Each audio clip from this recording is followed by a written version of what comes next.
नमस्कार प्रिय विद्यार्थियों, वीके नॉलेज इलेक्ट्रिकल में आप सभी का स्वागत है। एनसीवीटी आईटीआई के आपके सीबीटी एग्ज़ाम होने हैं। इलेक्ट्रीशियन फर्स्ट ईयर वालों के लिए हम डे बाय डे आपको क्लासेस प्रोवाइड करवा रहे हैं और ये हमारी क्लास नंबर 5 है। इससे पहले हम आपको 4 क्लासेज प्रोवाइड करवा चुके हैं। चारों ही क्लास में बड़े टॉप लेवल के क्वेश्चंस आपको करवाए थे। ख़ासतौर से वही क्वेश्चंस करवाए जा रहे हैं जो आपके एग्ज़ाम में आएंगे। इन सभी क्लासेज को देखिएगा। चैनल से पहली बार जुड़े हो तो सब्सक्राइब कर लो, क्योंकि 5 क्लासेज से कुछ नहीं होगा। एग्ज़ाम तक हम आपको क्लासेज ही प्रोवाइड करवाते रहेंगे। आपके थ्योरी के जितने भी क्वेश्चंस आएंगे, गारंटी है 100% आपके क्वेश्चन इसी में से कवर हो जाएंगे। पूरी क्लासेज देखनी है और ये वीडियो दोस्तों तक पहुंचा दो ताकि वो भी इनको देख सकें। विश्वास दिलाते हैं ऐसे ही क्वेश्चन आपके एग्ज़ाम में आपको देखने को मिलेंगे। थंबनेल पे जो लिखा हुआ है वो बिल्कुल सही लिखा हुआ है, क्योंकि हम वर्ष 2021, 2022, 2023 लगातार आपके एग्ज़ाम को फॉलो करते आ रहे हैं। तो जो क्वेश्चंस आ रहे हैं वही हम क्लासेज में आपको करवा रहे हैं। ये टॉप लेवल के क्वेश्चन है, टॉपिक वाइज चल रहे हैं। बाद में आपको मिक्स क्वेश्चंस भी करवाएंगे जो एग्ज़ाम में आ रहे हैं। तो पेपर तक अच्छे से रटवा देंगे, आपको कोई घबराने वाली ज़रूरत नहीं है। बस चैनल सब्सक्राइब कर लो। डिस्क्रिप्शन में लिंक है, हमारा ऐप डाउनलोड करो। ऐप में IT फर्स्ट ईयर के फ्री टेस्ट भी अवेलेबल है, पेड टेस्ट सीरीज भी अवेलेबल है। तो आप वहाँ से employability skill, workshop calculation, engineering drawing और थ्योरी के टेस्ट अटेंड कर सकेंगे। तो ऐप डाउनलोड किए बिना टेस्ट अटेंड हो नहीं पाएगा। ऐप डाउनलोड कर लो और डिस्क्रिप्शन में लिंक है साथ ही हमारे टेलीग्राम का। तो टेलीग्राम भी ज़रूर ज्वाइन कीजिए, क्योंकि जब छोटी छोटी सूचनाएँ आती है तो आपको टेलीग्राम पर ही प्रोवाइड करवाते हैं। आइए आज के क्वेश्चनों से शुरू करते हैं। ये रहा पहला क्वेश्चन आपके सामने। काफ़ी अच्छे क्वेश्चंस हैं और हर एक क्वेश्चन कुछ ना कुछ हमें ज़रूर सिखाएगा। बच्चे जो हमारे साथ कंपटीशन एग्ज़ाम वाले जुड़े हुए हैं वो भी सीख लो, क्योंकि आपके लिए भी एक तरह से रिवीजन हो रही है। सीबीटी एग्ज़ाम में क्वेश्चन डायरेक्ट आएंगे, इसलिए क्वेश्चन बताएंगे, उत्तर बताएंगे और आपको पूरा अच्छे से याद करवाएंगे। शुरू करते हैं। सवाल नंबर 1, तांबे के परमाणु के तीसरे कक्ष में कितने इलेक्ट्रॉन होते हैं? देखो, आपको 3-4 चीज़ें याद होनी चाहिए। इस क्वेश्चन का आंसर क्या है वो तो मैं आपको बाद में बताऊंगा, पहले कुछ और चीज़ें बता रहा हूँ। सबसे पहली चीज़ क्या है कि तांबे में कुल इलेक्ट्रॉन कितने होते हैं। उसके बाद में आता है इलेक्ट्रॉन वितरण का विन्यास कैसा होता है। उसके बाद में आपसे सवाल पूछा जाता है वैलेंसी इलेक्ट्रॉन कितने होते हैं तांबे में, यानी संयोजी इलेक्ट्रॉन कितने होते हैं। और फिर आपसे पूछा जाता है कि फलानी कक्षा में कितने इलेक्ट्रॉन होते हैं। तो 1, 2, 3 और 4 कंपटीशन एग्ज़ाम की दृष्टि से तैयारी करो तो 4 क्वेश्चन याद रखना। ITI वाले बच्चों के तो देखो सीधे क्वेश्चन आएंगे। तो टोटल 29 होते हैं कॉपर में, याद रखना है सभी को। फिर डिस्ट्रीब्यूशन कैसे होता है, 2n² का नियम लगाओ। तो 2, 8, 18 है ना, इस तरह से चलेगा। तो लास्ट में कितना बचा, 1।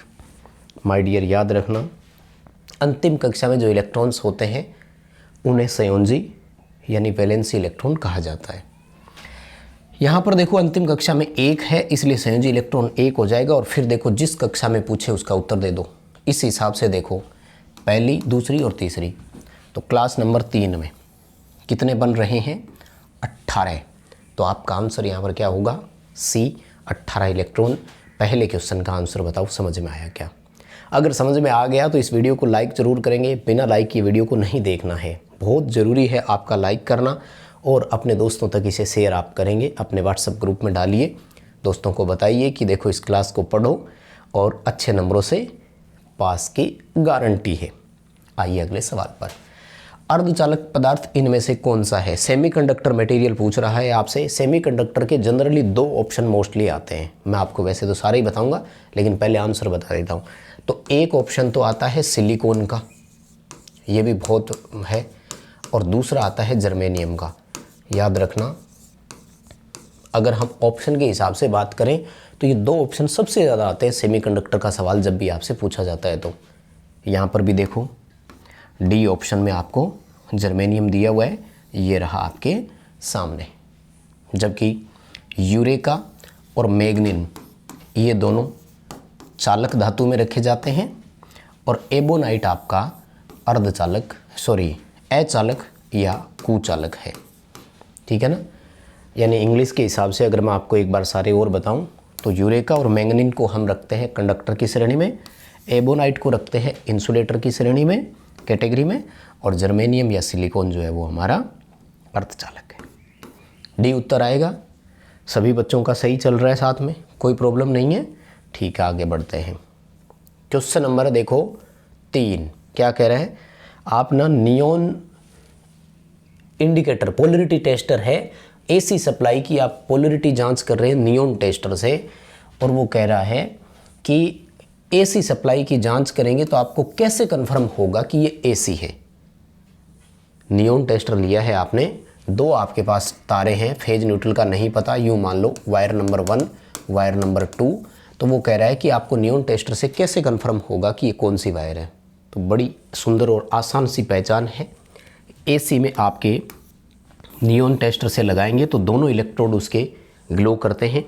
डीसी से केवल एक करता है, और वो भी ध्यान रखना है नेगेटिव चमकेगा। तो ये रहा आपका, ठीक है ना।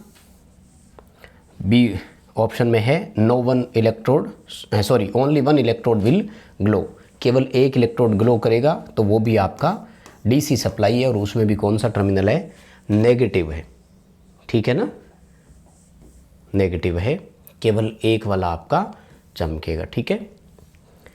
नेक्स्ट क्वेश्चन पर आइए। देखो अगला सवाल छोटा सा एक न्यूमेरिकल बनेगा, अच्छा है, और अगर कैलकुलेशन फास्ट है तो उत्तर कर सकेंगे।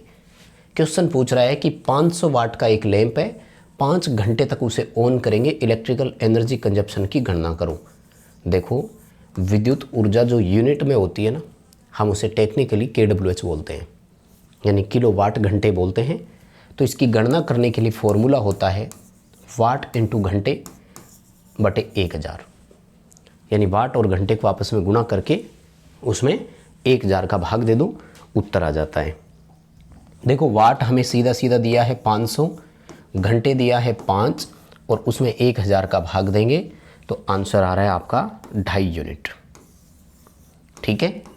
एक KWH को एक यूनिट बोलते हैं। दरअसल KWH का पूरा नाम या वास्तविक नाम होता है BOT, board of trade unit, BOTU बोलते हैं, बोर्ड ऑफ ट्रेड यूनिट, यानी जिस पर बिजली ट्रेड होती है। ट्रेड का मतलब होता है क्रय और विक्रय, यानी या तो कोई राज्य खरीदता है दूसरे राज्य से या कोई राज्य दूसरे राज्य को बेचता है, इसलिए हम उसको यूनिट के हिसाब से काउंट करते हैं इलेक्ट्रिकली, है ना। तो ये कमर्शियल इकाई होती है इसकी यूनिट, ठीक है। पेपर में सवाल आ सकता है, वाणिज्यिक या व्यापारिक इकाई होती है।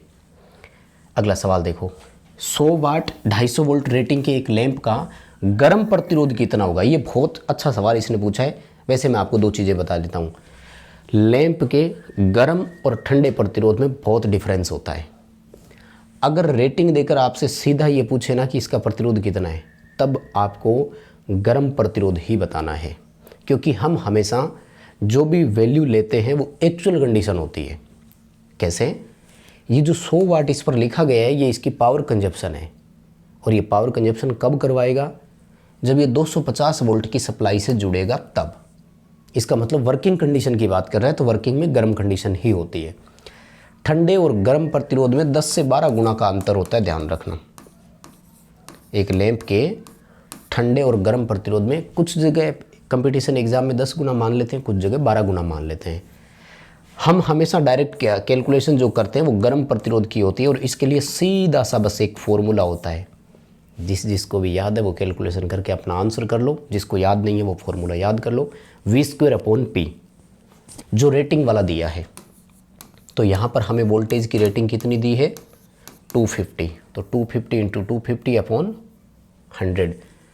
क्वेश्चन का आंसर मिलान करना 625 ओम उत्तर आ जाएगा। ये बहुत अच्छा क्वेश्चन है, कैलकुलेशन आ सकती है, याद कर लो। कई बार वो 100 वाट की जगह 200 वाट लिख देगा, ये ध्यान रखना, कंफ्यूज भी कर सकता है। तो फिर 200 का भाग देना है, उस समय आपका उत्तर 312.5 आ जाएगा, ठीक है ना। अब इसके अगर हम ठंडे रेजिस्टेंस की बात करें तो ठंडा रेजिस्टेंस आपको लगभग 60 से 70 ओम ही मिलेगा। इसका बस कितना मिलेगा, 60 से 70 ओम है, जबकि ये 625 ओम के आसपास आ रहा है, ठीक है ना। तो 10 से 12 गुना का अंतर होता है कंपटीशन एग्जाम में, ये भी आपसे पूछा जा सकता है, ठीक। आगे बढ़ेंगे, छठा सवाल देखो आपसे क्या पूछ रहा है, और एक बार फिर 2 जानकारियां बीच में बोल दूं। डिस्क्रिप्शन में लिंक है, ऐप डाउनलोड कर लो। ITI के फ्री टेस्ट भी अवेलेबल है, पेड टेस्ट सीरीज भी अवेलेबल है, और टेलीग्राम ज्वाइन जरूर करना है, डिस्क्रिप्शन में लिंक है। देखो सवाल क्या पूछ रहा है, कौन सा नियम कहता है कि बंद विद्युत परिपथ में लगाया गया वोल्टेज ड्रॉप के योग के बराबर होता है। माय डियर, ये KVL कहता है। कौन कहता है? किरचॉफ का वोल्टेज नियम। किरचॉफ के वोल्टेज नियम का दूसरा नाम किरचॉफ का सेकंड नियम है। ठीक है, किरचॉफ के प्रथम नियम को KCL बोला जाता है, किरचॉफ करंट नियम। और ये कहता है कि जंक्शन पर आने वाली धाराओं का बीजगणितीय योग जंक्शन से दूर जाने वाली धाराओं के बीजगणितीय योग के बराबर होता है। या तो ये लाइन याद कर लो, या फिर यूँ बोल दो, आने वाली धाराएं, ये जंक्शन पर धाराओं का बीजगणितीय योग सदैव शून्य होता है। उस समय आने वाली जाने वाली शब्द नहीं लगाना, फिर आने वाली का योग जाने वाली का योग लगाओ, तब तो ये कहना है बराबर होती है। और केवल इतना बोलो कि जंक्शन पर धाराओं का योग, तब उत्तर बोलना है 0। ठीक है। अब जो बच्चे कंपटीशन एग्जाम वाले हमारी ये क्लास देख रहे हैं ना, उनसे मेरा सवाल, KVL किस सिद्धांत पर कार्य करता है, KCL किस सिद्धांत पर कार्य करता है? आप कमेंट जरूर करेंगे, और वो कमेंट करने हैं जो सेव रहते हैं, लाइव वाले कमेंट मत करना जो कमेंट होते हैं। और जो बच्चा दोनों को अच्छे से कमेंट करेगा उस कमेंट को मैं पिन कर दूंगा। तो करो ज़रूर, क्योंकि कंपटीशन एग्जाम में तो आपसे सवाल पूछा जा चुका है भैया, तो उत्तर देना बनता है। अगले सवाल पर आओ। अच्छा, ये आ ही गया, देखो सेम ही है ना, नहीं वो नहीं है, सॉरी दूसरा है। 200 वाट 240 वोल्ट रेटिंग के 2 लैंप हैं, 240 वोल्ट आपूर्ति पर श्रेणी क्रम में जुड़े हुए हैं, कुल शक्ति की गणना करें। देखो आपको मैं 2 बात बता रहा हूँ, पहले ही कहानी ख़त्म करूँ, जो बेसिक कंसेप्ट होता है वो क्लियर करना ज़रूरी है। अगर ये दोनों पैरेलल में होते तब तो आपका उत्तर आता 400 वाट, क्योंकि 200 वाट का एक है, 2 लैंप 200 वाट के घर में चलेंगे तो उत्तर 400 वाट ही आएगा ना। लेकिन ये सीरीज़ है, श्रेणी क्रम है। सीरीज़ में क्या होता है कि हमने तो 240 वोल्ट सप्लाई दी है और प्रत्येक को 240 चाहिए था, जो कि पैरेलल में मिलता है। समांतर में वोल्टेज बराबर होती है। किस भाई, इस लैंप की रेटिंग का मतलब क्या है, ये 200 वाट कंजप्शन तब करवाएगा जब इसे 240 वोल्ट की सप्लाई मिले। तो पैरेलल में तो मिल जाती, 240 एक को मिलती, 240 दूसरे को मिलती, समांतर में वोल्टेज समान होती है। तो ये भी 200 वाट कंजप्शन कराता, दूसरे वाला भी 200 वाट कंजप्शन कराता, दोनों मिलकर 400 हो गए। श्रेणी क्रम में क्या होता है कि वोल्टेज पूरी की पूरी किसी को भी नहीं मिलती, सबको अपने अपने हिस्से की मिलती है। देखो दोनों की रेटिंग समान है, इसलिए वोल्टेज दोनों को समान मिलेगी। मतलब दोनों को वोल्टेज कितनी मिलेगी, 120 वोल्ट, आधी आधी वोल्टेज मिलेगी। माय डियर, मैं एक क्वेश्चन बता चुका हूँ तरीके से, इसका शॉर्ट आंसर क्या होता है वो भी बताऊंगा, लेकिन पहले वैसे बता रहा हूँ। अगर किसी उपकरण को मिलने वाली वोल्टेज आधी हो जाती है तो उसकी पावर कंजप्शन 1/4 हो जाती है। ये लाइन याद रख लो। वोल्टेज आधी हो जाने पर शक्ति कंजप्शन, पावर कंजप्शन, शक्ति खपत 1/4 हो जाता है। यानी ये 200 वाट वाला 50 वाट ही करवाएगा। तो एक 50 वाट कराएगा, दूसरा भी 50 वाट कराएगा, दोनों ने मिलकर कितना कराया, 100 वाट। इस परिपथ की शक्ति कंजप्शन कितनी है, 100 वाट। पहले तो ये बताओ, तरीका समझ में आएगा। अगर दोनों लैंप अलग अलग वाटेज रेटिंग के होते तब क्या करते, ये तरीका फिर तो कामयाब नहीं होता ना, वोल्टेज बराबर नहीं मिलती। वाटेज अलग अलग हो गई तो रेजिस्टेंस अलग अलग, वोल्टेज अलग अलग। तो एक शॉर्ट फॉर्मूला लगता है, इसे याद कर लो, स्क्रीनशॉट ले लेना जिसको भी नहीं आता था। और अगर लगे अच्छा क्वेश्चन समझाया है तो प्लीज़ इस वीडियो को लाइक करेंगे यार, बिना लाइक के मत देखो, बहुत कम करते हो लाइक। फॉर्मूला होता है P1 × P2 बटे P1 + P2। अब समान रेटिंग हो चाहे असमान रेटिंग हो, ये फॉर्मूला लगा दो, हमेशा परफेक्ट उत्तर आएगा। बताओ बात समझ में आई क्या? करके देख लो। इससे 200 × 200 बटे 200 + 200, आंसर 100 वाट ही आएगा। ठीक है। ऐसे मान लो 100 वाट और 60 वाट के अगर हो तो क्या करेंगे, 60 वाट और 40 वाट के हो तब कितना उत्तर आएगा, है ना? ये मुझे बता देना उत्तर कमेंट करके। अच्छे है क्वेश्चन। आइए अगले सवाल पर। पैरेलल में 3 रेजिस्टेंस जुड़े हुए हैं, R1 R2 R3। Total resistance का फॉर्मूला क्या है? माय डियर 5 फॉर्मूले होते हैं कुल प्रतिरोध ज्ञात करने के समांतर में। पहला फॉर्मूला कि अगर समान मान के है तब R/N। दूसरा अगर 2 ही है तो R1 × R2 बटे R1 + R2। ठीक है। उसके बाद में एक और फॉर्मूला लास्ट में ये रहा, 1/R1 1/R2 1/R3 कर दो, उत्तर आ जाएगा। और एक ये वाला 1/RT बराबर 1/R1 plus 1/R2 plus 1/R3। इसमें क्या किया कि एक को पहले ले लिया हमने क्रॉस में करने के लिए, तो ये डी उत्तर है यहाँ पे। ठीक है, ये वाला मत कर देना, बी ऑप्शन मत कर देना, गलत हो जाएगा। बी में 1/RT नहीं लिखा हुआ। ठीक है, क्वेश्चन समझ में आ रहा है क्या? बहुत टॉप लेवल के क्वेश्चन है, एग्जाम में डायरेक्ट आएंगे, अच्छे से कवर कर लेना। चलो अगले क्वेश्चन की तरफ बढ़ते हैं। देखो सवाल पूछ रहा है आपसे, ओम मीटर का पाठ्यांक खुले प्रतिरोध R2 पर क्या होगा। देखो ये R2 है और इस रेजिस्टेंस के आर पार आपसे वोल्टेज रीडिंग पूछी जा रही है। सप्लाई सर्किट में कहीं दे नहीं रखी, ओपन प्रतिरोध के ऊपर रेजिस्टेंस मापा जा रहा है। ओपन सर्किट पर हमेशा इनफाइनाइट रेजिस्टेंस होता है, नो डाउट। भाई इसमें देखो अगर ये जुड़ा हुआ होता ना, तब तो इन दोनों की वैल्यू आ जाती, यहाँ से घूम करके इसकी वैल्यू आ जाती, यहाँ से घूम कर इसकी वैल्यू आ जाती, कोई दिक्कत नहीं है ये लो। लेकिन ये यहाँ जुड़ा हुआ नहीं है, सप्लाई वोल्टेज सोर्स ओपन है, इसलिए इनकी वैल्यू तो आ नहीं सकती। इसकी एक अकेले की मापन कर रहा है, अनंत रीडिंग आएगी। ऑप्शन पढ़ लो, कहाँ पर है, ये रहा बी, इंडिकेट इनफाइनाइट रेजिस्टेंस। ठीक है, अनंत पाठ्यांक पर संकेत करेगा। ठीक है, अच्छा क्वेश्चन है बट है इजी, नो डाउट, किसी को भी कोई कर सकेगा। सवाल देखो, किसी चालक के प्रतिरोध में क्या परिवर्तन होगा अगर उसके व्यास को दोगुना कर दिया जाए। आपको शायद याद नहीं होगा, डायरेक्ट एक रिलेशन बताता हूँ। रेजिस्टेंस व्यास के वर्ग के व्युत्क्रमानुपाती होता है, inversely proportional to square of diameter. Inversely proportional to square of the diameter, व्यास के वर्ग के समानुपाती करना है उत्तर। ठीक है ना, तो इस रिलेशन के हिसाब से याद करके देख लो क्या करें। व्यास दोगुना किया है, 2 की स्क्वायर करो कितना आएगा 4, यानी रेजिस्टेंस 1/4 हो जाएगा। पहले अगर 40 ओम था तो अब 10 ओम रहेगा, पहले 10 ओम था तो अब 2.5 ओम रहेगा, पहले 4 ओम था तो अब 1 ओम रहेगा। बस इतना सा है, 4 गुना तक कम हो जाएगा। ये रहा आपका बी ऑप्शन। बहुत अच्छे तरीके से इसे याद रख लेना, क्वेश्चन एग्जाम में डायरेक्ट आ सकता है। डायरेक्ट क्वेश्चन आपको पढ़ना ही है। प्रतिरोध का इसका नाम क्या है, आपको एक डायग्राम दिखाया है और रेजिस्टेंस का नाम पूछ रहा है। देखो ये पहचान होती है वैसे इसको पकड़ने की, वायर बाउंड रेजिस्टेंस होता है। दूसरी बता दूं, सबसे ज़्यादा पावर कैपेसिटी इसी रजिस्टर की होती है, क्योंकि पावर कैपेसिटी जो होती है ना, वो फिजिकल साइज यानी भौतिक आकार से निर्धारित होती है। तो जो रजिस्टर साइज में बड़ा होगा, वाटेज कैपेसिटी उसकी उतनी ज़्यादा होगी। ये हमारे मेटल फिल्म, कार्बन कंपोजिशन वाले इलेक्ट्रॉनिक्स में जो छोटे छोटे लगते हैं ना, वो होते हैं आधे वाट वाले, 0.25 वाट वाले, मिली वाट वाले, जबकि ये 100 वाट तक का भी होता है। अब कहाँ मिली वाट और कहाँ 100 वाट, 1000 गुना का फ़र्क आ गया ना दोनों में, तो फिर साइज़ में फ़र्क आ गया। तो ये डायग्राम आपका वायर बाउंड रजिस्टर का है। बी ऑप्शन आपको सही करना है, यहाँ पर कोई समस्या नहीं है, अच्छा क्वेश्चन है वैसे। अगला सवाल देखो, कलर कोड विधि से इस प्रतिरोधक का मान ज्ञात कीजिए। लगाओ दिमाग अपना अपना। सबसे पहले कलर का नाम है रेड, दूसरे कलर का नाम है ब्लू, तीसरा है ऑरेंज और चौथा है सिल्वर। तो देखो 2-3 तरीके हैं क्वेश्चन को हल करने के, जो भी आपको तरीका अच्छा लगे कर लेना।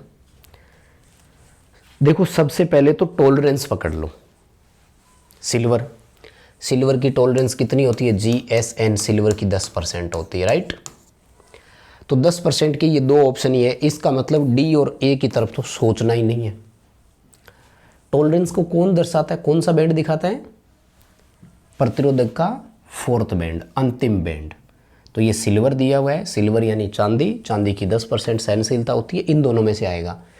फिर रेड की शुरुआत करो तो टेबल आपको याद ही होगी ना, B B Roy, great Britain, very good wife, GSN, के भूल गए, ऐसे ही पड़ी थी क्या। तो देखो ब्लैक, ब्राउन और रेड 0 से शुरू होता है और 2 पे ख़त्म हो गया।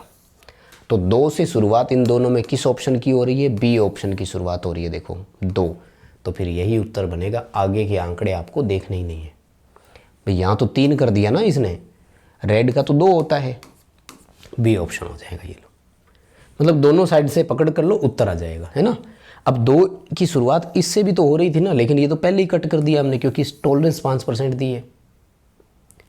टॉलरेंस हमें 10% करनी थी, तो वो वैसे गलत हो गया। ये थोड़ा सा ट्रिक है कंपटीशन एग्जाम में टाइम बचाने की।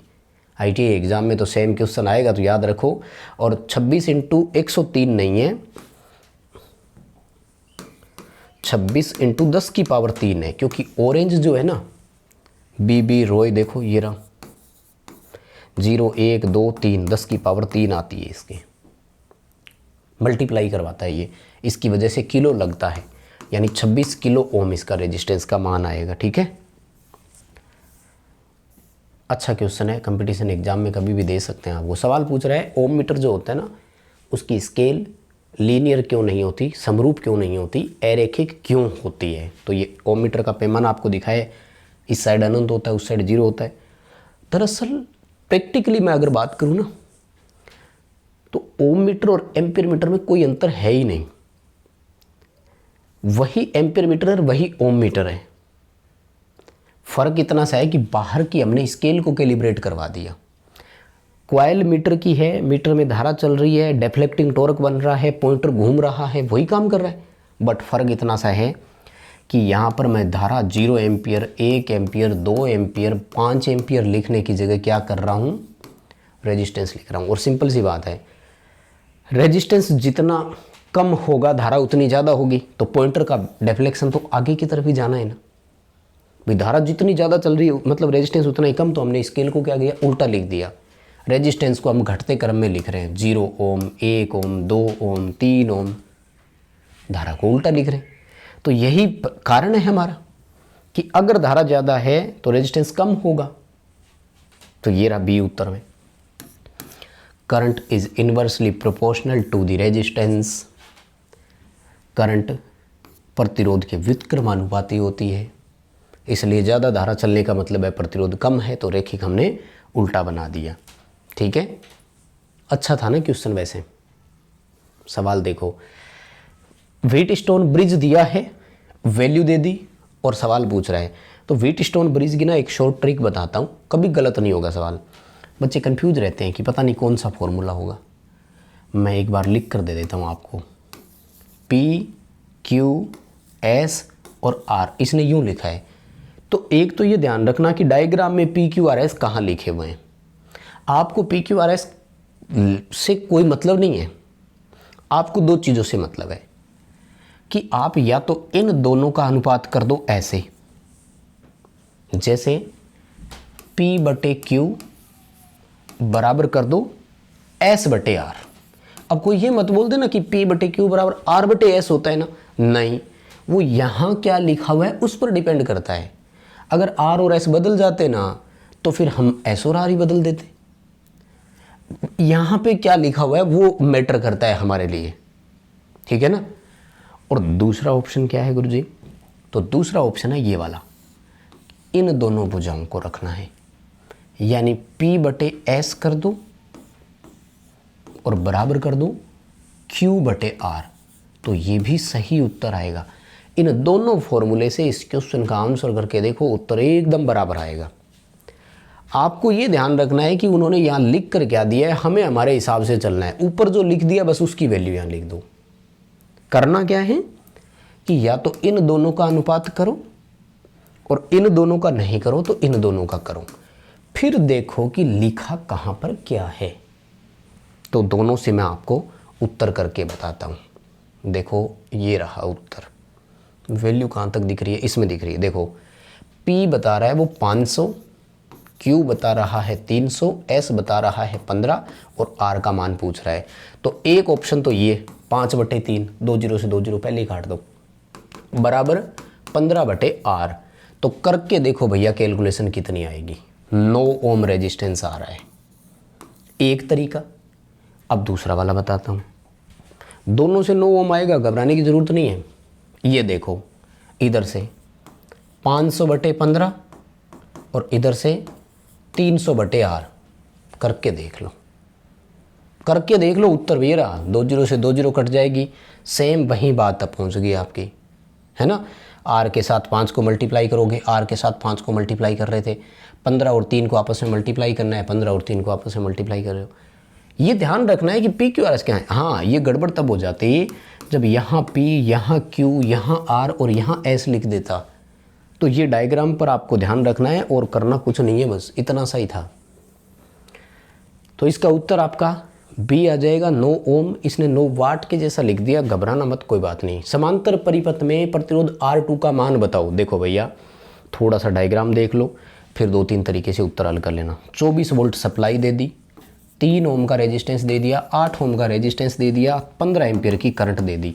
R2 ज्ञात करना है। क्या कर दो इसके लिए, V2/I2 कर दो। वोल्टेज कितनी रहेगी, 24 वोल्ट, लेकिन इसकी धारा कितनी है नहीं पता। इसकी करंट कैलकुलेट करके लाओ। कहाँ से लाएंगे, देखो अगर 15 में से इन दोनों करंट को माइनस कर दें तो बची हुई धारा इसी की होगी कि नहीं होगी, बताओ। इसकी करंट कितनी आएगी, 24 वोल्ट 3 ओम, 24/3 8 एम्पियर। समझ में आया। इसकी करंट कितनी आएगी, 24 वोल्ट 8 ओम। धारा तो वोल्टेज तो समान रहेगी ना, तीनों पैरेलल में है, तो 24 वोल्ट इसे मिलेंगे, 8 ओम है, 3 एम्पियर धारा चलेगी। देखो 3 इसमें से चल रही है, 8 इसमें से चल रही है, मतलब 15 में से 11 एम्पियर यहाँ चली गई, तो इसमें कितनी है, 4 एम्पियर। बताओ बात समझ में आई क्या। 24/4, उत्तर आया 6 ओम। बताओ सवाल समझ में आया क्या, कोई समस्या नहीं है किसी को। बस तो फिर क्लास यहीं रोकेंगे आज की माय डियर स्टूडेंट। कल फिर क्लास होगी इसके पार्ट 2 की, यानी इसमें बच्चे हुए क्वेश्चन और भी है, वो आपको कल करवाएंगे। पसंद आई है, एक्सप्लेन करने का तरीका समझ में आया तो लाइक करेंगे, दोस्तों के साथ शेयर करेंगे। डिस्क्रिप्शन में लिंक है, ऐप डाउनलोड करो, ऐसे ही फ्री टेस्ट वहाँ अवेलेबल है, उनको अटेंड कीजिए आप। बहुत धन्यवाद।